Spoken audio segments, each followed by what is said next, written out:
Uncle Larry here. Is cancel culture something recent or has it always been around? It's a good question. Before we answer it, we should offer a general definition of the term cancel culture so we know where we're headed. And so I tried to tie a bunch of things together in a long sentence. So let's do this. Cancel culture refers to a social phenomenon where individuals face public criticism, shaming, shunning, or ostracism because of statements, beliefs, or behavior that is perceived as objectionable. I think that captures it. These days, it often involves widespread social media condemnation, calls for boycotting someone, and it can negatively, sometimes destructively affect an individual's personal and professional life. Now, here's the thing. Using social shaming to enforce boundaries of acceptable speech and conduct isn't exactly new. We've pretty much always liked to distinguish the difference between those who share the widely accepted moral norms of our communities and those who don't. It can hold people accountable for harmful behavior, can foster societal awareness and cohesion, promote a sense of collective decency, etc.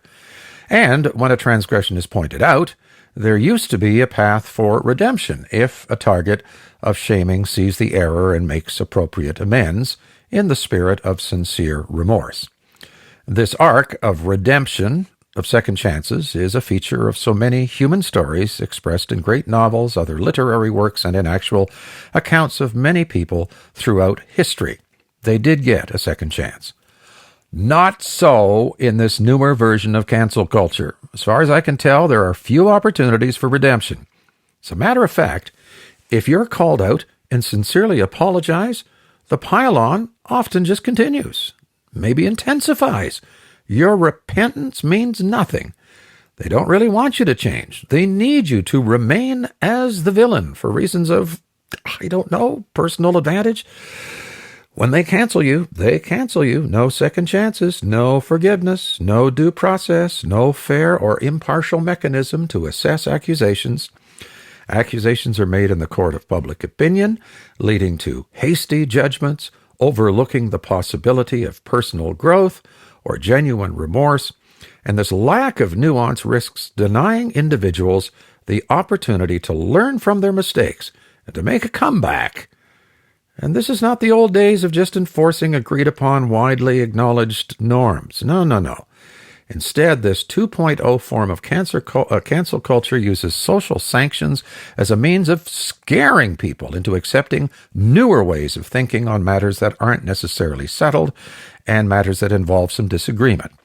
In the asking of certain questions, the process of scrutiny is forbidden. Can't do that. No dialogue can be pursued in the interest of truth. Nope, isn't about that.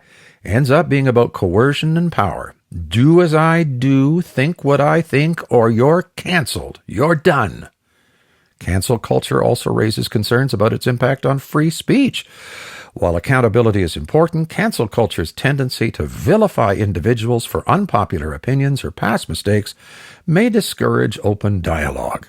Fear of backlash might deter people from expressing diverse perspectives or engaging in meaningful conversations, hindering the free exchange of ideas, which is crucial for authentic social progress.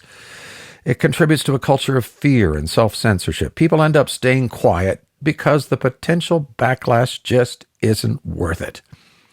To conclude, yes, a form of cancel culture has always been around, and while the earlier version of cancel culture was used as a tool to keep us accountable for our communities, this vindictive, implacable kind of cancel culture as it's practiced today is way off balance. Holding individuals responsible for their actions is important, sure it is, but so is fairness, the preservation of free expression, so is forgiveness, and most importantly, second chances.